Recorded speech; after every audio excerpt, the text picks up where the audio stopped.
welcome to this edition of Border Report Live. My name is Rudy Midelis, and I am your host here in Harlingen, Texas, in the Rio Grande Valley of deep South Texas.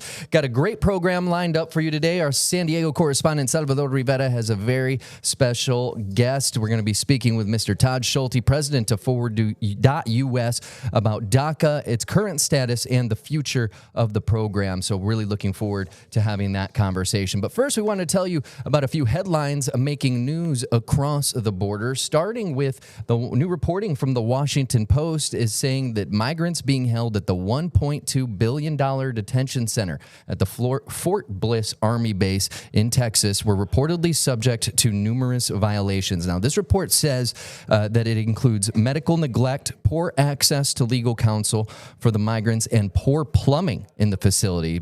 Claims that we've heard similar to the so-called alligator Alcatraz in Florida. Now, the Washington Post says these claims are according to detainees as well as federal inspectors. ICE is denying these claims. The Department of Homeland Security Secretary says any claim that there are inhumane conditions at ICE detention centers is categorically false. Moving on to a different facility, an ongoing COVID-19 outbreak at the Otay Mesa facility detention center is the reason why some migrants are missing immigration court dates out in San Diego. That's according to the head of San Diego County's Immigrant Legal Defense Program. The detention facility, which is run by Course Civic, a private company out of Tennessee, is housing more than 1,400 detainees. They're mostly migrants awaiting deportation or for their court cases to be decided. The outbreak is being blamed on overcrowding. Now, judges, for the most part, are rescheduling appointments, but not everyone is getting a makeup date, leaving some migrants in limbo in danger of losing their cases or even being deported. Also happening, more than a dozen elected officials were arrested on Thursday while protesting conditions at a New York City immigration holding facility, where a federal judge this week extended a court order requiring the government to shape up its treatment of detainees. The officials were among 77 people detained during protests in Manhattan. The government building home to immigration court there is the FBI's New York field office, and it also has other federal offices inside and has become a hotbed of arrests and detention amid President Donald Trump's crackdown on illegal immigration. Now, footage posted by State Senator Gustavo Rivera shows demonstrators with their wrists bound being walked away by officers. Rivera was among the elected officials to be arrested by authorities during that protest. Time now to bring in our San Diego correspondent Salvador Rivera and our special guest for today's episode, Mr. Todd Schulte, president of Forward.us. Hey, thanks for being here, both of you. You bet, Rudy. Welcome. How are you, Rudy, today? Good. I'll let you go ahead and take it from here, sir. Well, okay. Well, Todd Schulte, as you mentioned, Forward.us is what you would call an expert in a lot of immigration issues, including the DACA program, the Deferred Action for Childhood Arrivals. Todd, why don't you start by just kind of fill us in on what this program is about and how it got started with President Obama? So people may be familiar with the idea or heard the term dreamers before, but dreamers are young undocumented folks that came to this country as children. They either came and they were undocumented right away. They came legally. They overstayed a visa. And in 2012, President Obama put forth a policy called DACA, the Deferred Action for Childhood Arrivals Program. And the idea is that this was basically a 2-year renewable work permit and relief from deportation. Now, this program has been an astonishing success. Not enough, but an incredible success. It's allowed nearly 1 million DACA recipients over the last 13 years to come forward, the ability to work legally, the ability to live their life free from deportation. And we've all benefited from that. There's a study from the Coalition for the American Dream. It's a leading group of CEOs that says that over the course of the program, about $1 trillion in economic benefit has been there. But more than that, hundreds of thousands of U.S. citizens, hundreds of thousands of DACA recipients each and every day today are able to just live their lives with their loved ones with a little bit more certainty. But unfortunately, the program's at risk. Well, what do you see in terms of a future for DACA, especially with the climate in Washington, D.C.? Well, we've seen in the last couple of months, really the biggest threats to DACA in many, many years. 8 years ago, this month, actually, President Trump went after DACA. He said he was going to get rid of the program. And the reaction to that, the touching the stove was so hot. If people remember 8 years ago, he started tweeting like, "You love the Dreamers. Congress should act." And there were legal threats against the program. There was a Supreme Court case, but he has subsequently, in kind of acknowledging how wildly popular the program is, not made a full frontal assault on the program. And unfortunately, today, whether it's through the courts going after the program potentially, we're concerned about an overall threat, or whether it's efforts to arrest and detain and try to strip away status from DACA recipients. You're seeing DACA recipients under attack, and that's the wrong approach. We should be giving people a pathway to citizenship, not subjecting them to arrest and potentially deportation. Discuss the renewal process because Yeah. as we know, this makes a lot of money for the U.S. government. And you were saying that this is a moneymaker, it's a win-win for everybody involved. So discuss how recipients actually do have to re-enroll in this program every couple of years. Every 2 years as a DACA recipient, you got to come forward. You got to pay. Really, usually ends up being a little bit over $1,000 at this point between the fees for the program, paying a lawyer. So just think every 2 years you got to go through the paperwork and you got to pay $1,000 just so you can continue to have work authorization. So who are these people? What does that mean? The average DACA recipient came to this country at the age of 6. The average DACA recipient's been in this country for 27 years on average. So, you came to this country when you were 5 years old. You're 35 years old right now. And instead of a pathway to citizenship, you might be raising US citizen kids. Every 2 years, you got to go and you got to hope the government's going to accept your paperwork and you got to pay just so you can work and fully contribute. Sometimes that work permit's going to let you do incredible things. You could be a first responder after a natural disaster. Sometimes it's just going to help you do the things that a lot of people take for granted. Get a little bit better job, save a little bit of extra money, make sure your kids get to a doctor's appointment. Describe the contributions that DACA recipients are making on a daily basis all across the country and perhaps all across the world with their work. Yeah. So let's talk about California. I know you're based in San Diego. There's 150,000 DACA recipients in California alone. They live with 285,000 U.S. citizen family members. Those are spouses, might be siblings and kids. DACA lets people work in every sector of the economy. I know DACA recipients who work in medicine, who work in research, manufacturing, who are making sure that when kids go to school, they can be teachers. There's not a sector of the economy that's not made stronger by DACA. And the idea that we would go to people who've grown up in this country, who've lived here for decades, who've been working legally and passing a background check and doing this every couple of years. And instead of saying, let's do everything we can to get you citizenship, that the administration today might be quietly taking efforts to make their lives harder. That's just totally a step in the wrong direction here. That's not going to, free up jobs for people who are born in the United States. It's going to hurt job growth for everybody. It's going to make us poor, and it's going to make us meaner as a country. And I don't think that's what people want. People want to have an affordable life, a good life, and a fair life for themselves and the people around them. DACA shows giving people legal status is good for them. We should give it to all undocumented immigrants who are building their lives here, and it's good for all Americans. As we were preparing to do this live stream, I reached out to a couple of people, DACA recipients who've spoken to me on the past, on the record, for stories. One is a doctor in Chicago, one is an aerospace engineer here in San Diego, and both of them politely refuse. They feel like they don't want to be in the spotlight anymore, that they might have a bullseye on their back. What is it like collectively for DACA recipients to sort of have a bullseye on their back and be afraid just to be out and about in a normal way like most of us know? I can't speak for the average person who's listening or watching this. I bet most of us can't do at-home aerospace engineering or at-home physicianing. The idea that somebody who's accomplished so much is scared to talk about their contributions. We should pause on that for a second. We should think about somebody who can build planes that can fly in the sky and go to space, somebody who can save other people's lives. And that sort of fear that they have for themselves and their loved ones is terrible and it's wrong here. And it's very, very real because you're seeing stories of the government saying, we're going to arrest people. We're going to arrest people because we don't think their legal status actually counts. We're going to arrest people because of what they posted on social media. We're going to arrest people because we say that they just are not the sort of people who we're going to think make this country okay.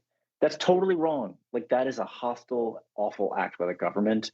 Whether they're an aerospace engineer or a doctor or somebody who just is trying to make a little bit more money so they can fly in an airplane or they can go to the doctor. It's wrong no matter what. We know ICE has arrested and is detaining at least 20 DACA recipients. Do you know anything about their cases and perhaps what their cases are going through the courts and when they might be released, if they will be released? Yeah, so actually yesterday was really honored to be on a press call with Senator Padilla and a number of people whose loved ones have DACA and have been arrested. And people aren't sure why they've been charged. In some cases, the government has said they no longer basically want to acknowledge the protections of DACA recipients. They've said they're not going to give a reason for why it is here. But we should have an immigration system that isn't just about whether or not people do or don't get deported. We should have an immigration system that says to those DACA recipients, you don't have to live your life in 2-year increments where you're paying to be free of deportation. You don't have to live your life where you hope that will hold up if you come into contact with law enforcement. We should have an immigration system. This is, we're all going to be better off if you can earn a pathway to citizenship. And so I think the answer is we should stop having DACA recipients being arrested. We should stop these awful ICE raids that we're seeing, whether they are from people with masks or not masks. And we should have an immigration system that's fair and just.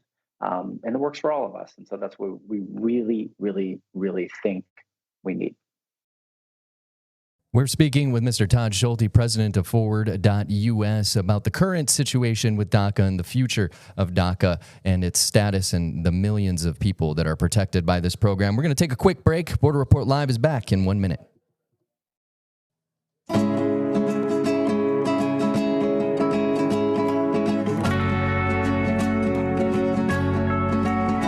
And welcome back to this edition of Border Report Live. My name is Rudy Mireles, your host here in Harlingen, Texas, in the Rio Grande Valley of deep South Texas.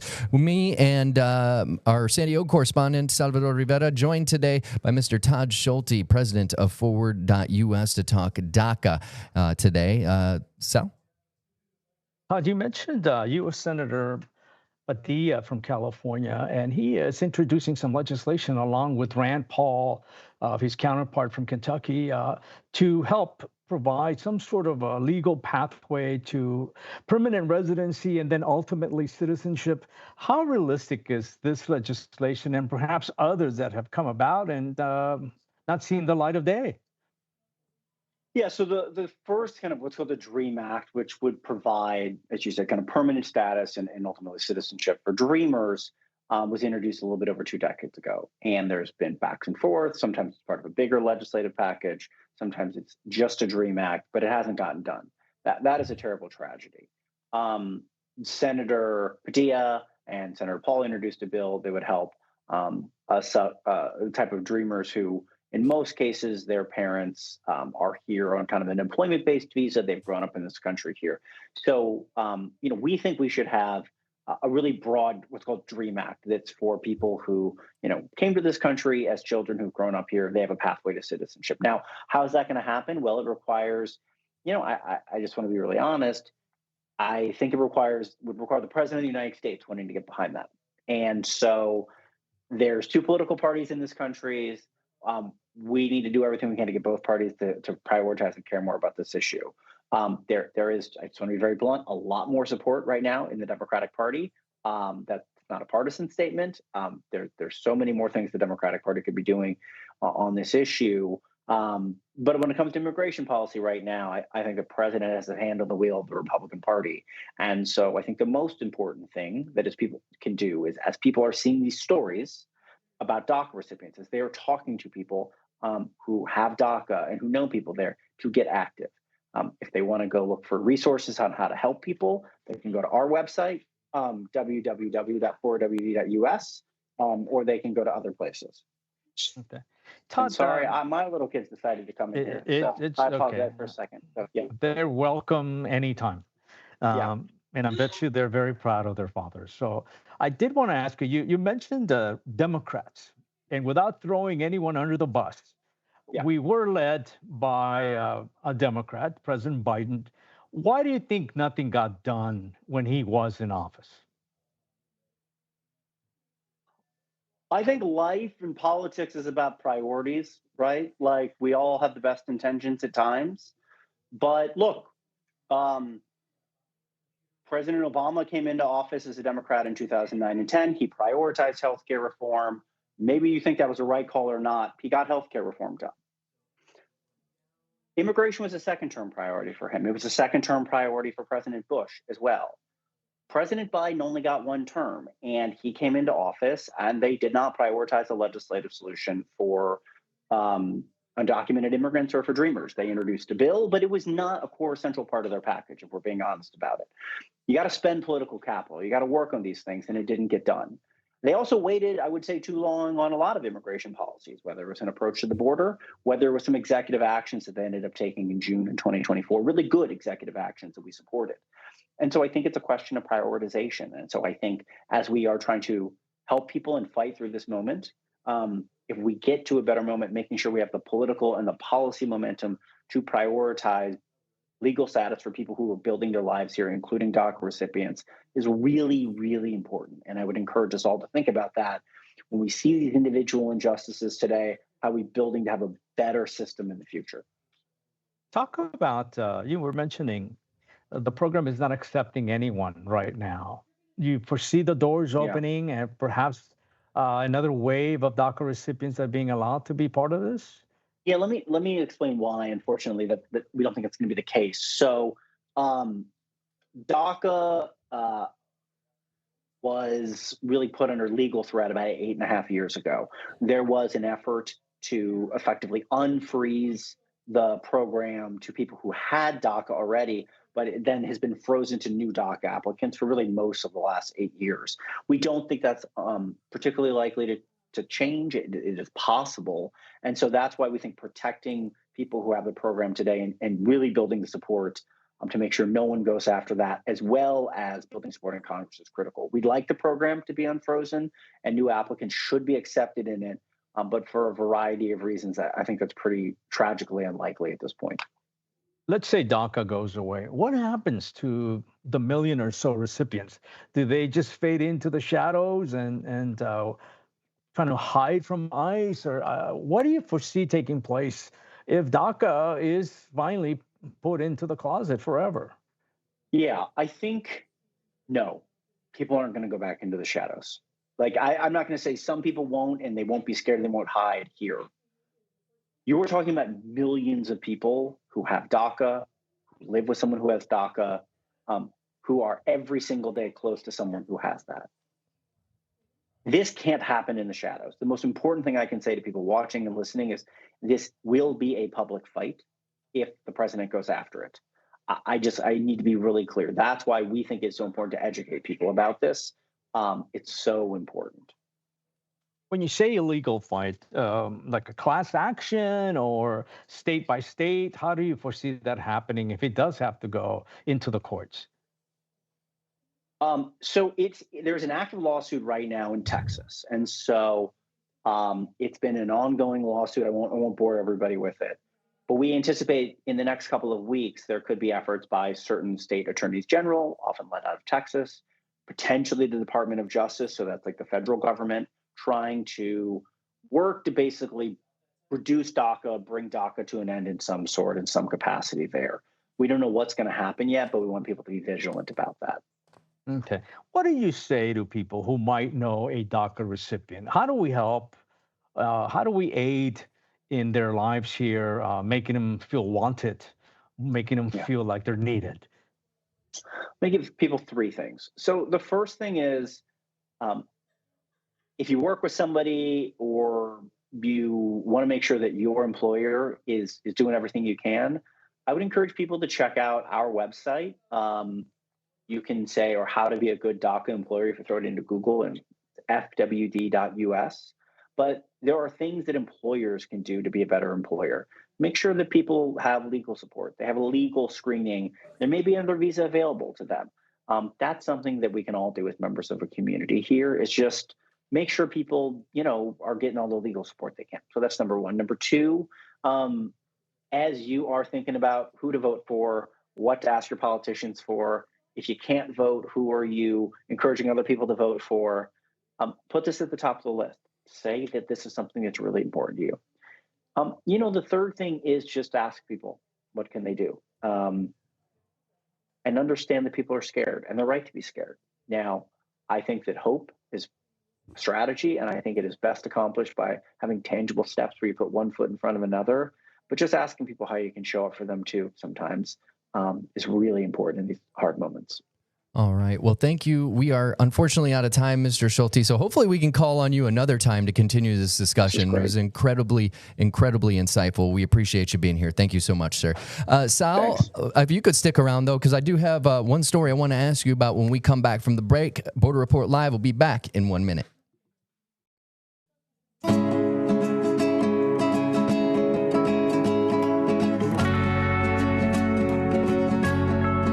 Welcome back to this edition of Border Report Live. My name is Rudy Mideles here in Harlingen, Texas, in the Rio Grande Valley of South Texas. San Diego correspondent Salvador Rivera joining me here on the program today. First of all, Sal, incredible guest today. What an incredible conversation. We appreciate you doing that for us, but we have some more to ask of you.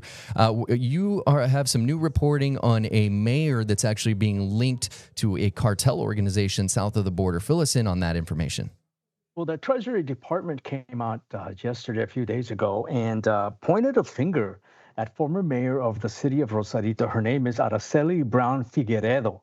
She was the mayor of Rosarito from 2019 till 2024. Now, Rosarito, it's a small town, about 35,000 residents, about 20 miles south of the border. It's famous for its big beach festival with concerts with artists from both sides of the border. A little bit south of that is the town of Puerto Nuevo, Newport, which is sort of the birthplace of Baja-style lobster.